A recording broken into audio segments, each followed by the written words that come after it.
Assalamualaikum warahmatullahi wabarakatuh. Nama saya Samsul, mahasiswa Magister Teknologi Pendidikan Universitas Tanjung Pura. Pada video kali ini, saya akan menyampaikan cara melakukan uji Wilcoxon untuk menganalisis data ordinal yang tidak memenuhi asumsi berdistribusi normal, guna menguji median atau nilai tengah pada data berpasangan. Adapun judul penelitian yang dilakukan adalah pengaruh penggunaan media pembelajaran Kampa dalam pembelajaran fisika terhadap hasil belajar siswa kelas 11 SMA Negeri 2 Tuk Batang. Rumusan masalah, bagaimana hasil belajar fisika siswa kelas 11 SMA Negeri 2 Tuk Batang dengan menggunakan media pembelajaran Kampa. Kemudian, apakah penggunaan media pembelajaran Kampa berpengaruh pada hasil belajar mata pelajaran fisika SMA Negeri 2 Tuk Batang. Kemudian hipotesis yaitu H0, tidak ada pengaruh penggunaan media pembelajaran Kampa terhadap pembelajaran fisika di kelas 11. Kemudian HA, ada pengaruh penggunaan media pembelajaran Kampa terhadap hasil belajar fisika kelas 11. Jenis eksperimen adalah pre-eksperimen, one group, pre-test, post-test, set. Kemudian variabel penelitian adalah Q1, X, dan Q2. Q1 hasil pretest sebelum pembelajaran, X perlakuan yang diberikan dalam pembelajaran ini menggunakan media pembelajaran Kampa. Kemudian Q2 post-test sesudah dilakukan 2 kali pembelajaran. Nah, kemudian sebelum kita melakukan uji Wilcoxon, terlebih dahulu kita melakukan uji normalitas. Oke. Untuk melakukan uji normalitas, kita bisa melihat pada data yang telah kita sediakan pada SPSS. Kemudian langkah yang dilakukan adalah analis deskriptif statistik X4R.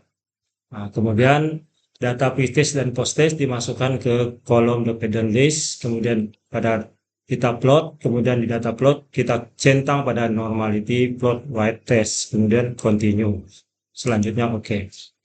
Nah, kemudian kita bisa melihat data, deskriptif data yang disiapkan dari uji normalitas, rata-rata dari pretest 40, kemudian dari post-test 56,67. Kemudian data yang ditampilkan dari test of anomaly, kita lihat pada bagian Shapiro Wheel, karena jumlah sampel kita di bawah 50, hanya 30 siswa, maka kita gunakan Shapiro Wheel, di mana sig dari pretest 0,043, kemudian post-test 0,41. Kedua nilai sig ini di bawah 0,05, artinya data tidak terdistribusi dengan normal. Karena data tidak terdistribusi dengan normal, maka dapat kita lakukan uji parametrik yaitu Wilcoxon. Kita klik pada analis, kemudian pilih non-parametrik, kemudian lisensi, dialect, kemudian pilih to relate sample. Kemudian pada kotak variabel 1 kita masukkan hasil pretest, kemudian kotak variabel 2 kita masukkan post-test. Kemudian centang pada bagian Wilcoxon karena kita ingin melakukan uji Wilcoxon. Kemudian oke. Nah, kemudian pada tabel uji Wilcoxon ini terlihat data yang sudah saya pindahkan di dalam tabel. Nah, di mana pada rank ini terdapat negatif rank sebanyak 1 siswa. Artinya siswa yang mempunyai nilai post-test di bawah nilai pretest dengan rata-rata ranknya peringkat 3. Kemudian positif rank, artinya ada peningkatan nilai dari pretest ke post-test sebanyak 28 siswa.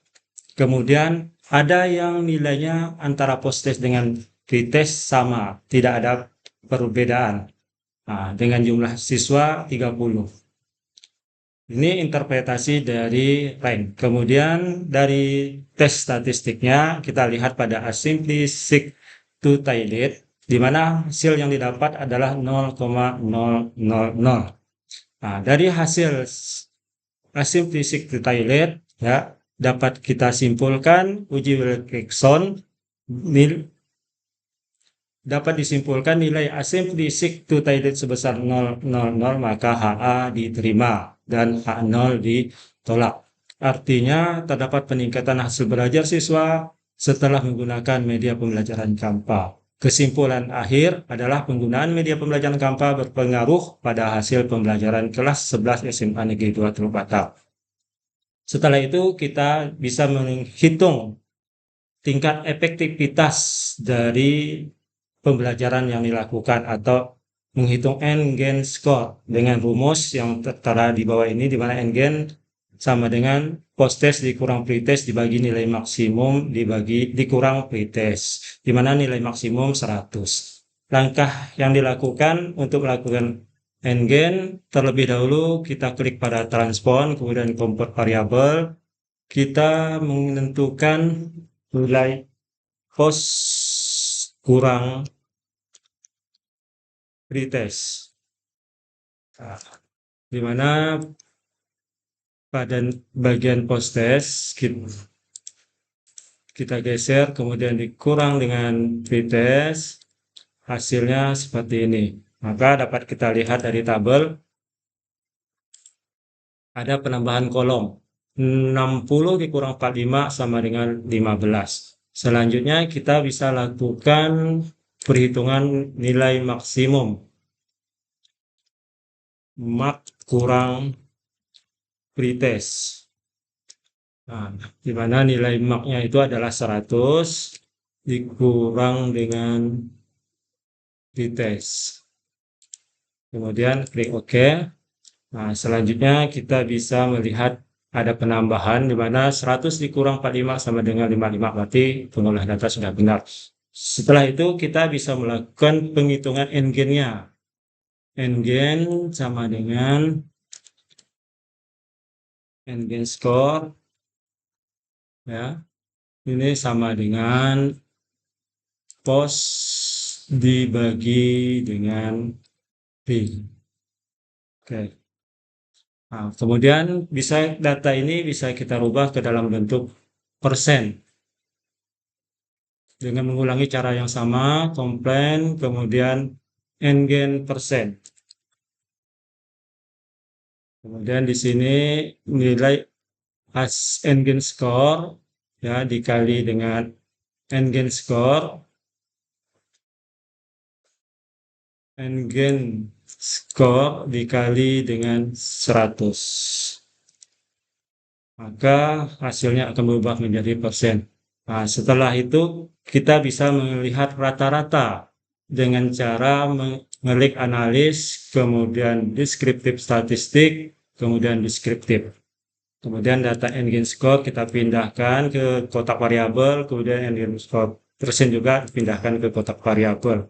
Kita klik OK. Maka terlihat di sini bahwa rata-rata N-Gen score dari rata-ratanya adalah 0,2726. Kemudian N-Gen score persennya itu 27,2618. Nah, kemudian setelah kita melihat dari hasil N-Gen score, kita bandingkan dengan data tabel interpretasi. Jika N-Gen score-nya itu lebih besar dari 0,07, maka efektivitasnya tinggi. Kemudian apabila N-Gen score berkisar antara 0,3 atau lebih kecil dari 0,7, maka kategorinya sedang.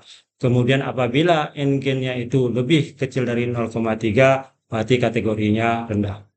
Nah, jika dilihat dari interpretasi tabel N-Gen score 0,273 dan N-Gen persen 27,27, maka masuk ke dalam kategori efektif rendah. Artinya penggunaan media pembelajaran Kampa pada pembelajaran fisika kelas 10 SMA 2 Teluk Batam memiliki efektivitas sebesar 27,7% dalam meningkatkan hasil belajar fisika. Dapat disimpulkan bahwa efektivitas penerapan media pembelajaran Kampa di kelas SMA 2 Teluk Batam berpengaruh dalam meningkatkan hasil belajar siswa dengan tingkat efektivitas rendah. Demikianlah video ini saya buat. Saya ucapkan terima kasih. Assalamualaikum warahmatullahi wabarakatuh.